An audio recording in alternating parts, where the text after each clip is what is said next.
ಅಂದ ತಕ್ಷಣ ಒಂದು ಪದದಲ್ಲಿ ನಾಗಶೇಖರನ್ನು ವಿವರಿಸಿ ಅಂದರೆ ನನಗೆ ಆ ಪದ ಪ್ಯಾಷನ್, ಒಂದು ಹುಚ್ಚು ಪ್ರೀತಿ, ಸಿನಿಮಾದ ಮೇಲಿರುವ ಒಂದು ಹುಚ್ಚು ಪ್ರೀತಿ.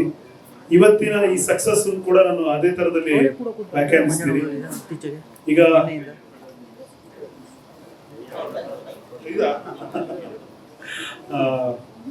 ನಮ್ಮ ಮಗು ಸಿನಿಮಾ ಅಂದ್ರೆ ಒಬ್ಬ ನಿರ್ದೇಶಕನ ಕನಸಿನ ಕೂಸಾಗಿರುತ್ತೆ.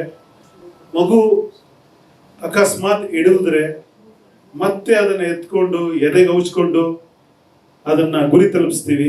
ಆ ಪ್ರೀತಿ ನನಗಿಲ್ಲಿ ನಾಗಶೇಖರ್ ಅವರು ಮತ್ತು ಛಲವಾದಿ ಕುಮಾರ್ ಅವರಲ್ಲಿ ಕಾಣಿಸ್ತು, ನಿರ್ದೇಶಕ ಮತ್ತು ನಿರ್ಮಾಪಕ ಜೋಡಿಯವರು.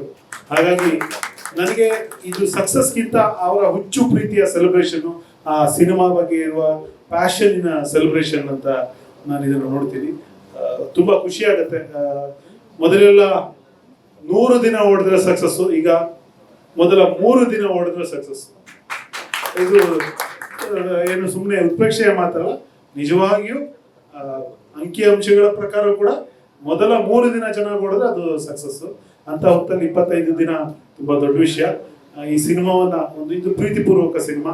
ಈ ಸಿನಿಮಾವನ್ನ ಪ್ರೀತಿಪೂರ್ವಕವಾಗಿ ಆದರಿಸಿದ ಕನ್ನಡಿಗರಿಗೆ ಧನ್ಯವಾದಗಳು, ಇಡೀ ತಂಡಕ್ಕೆ ಧನ್ಯವಾದಗಳು.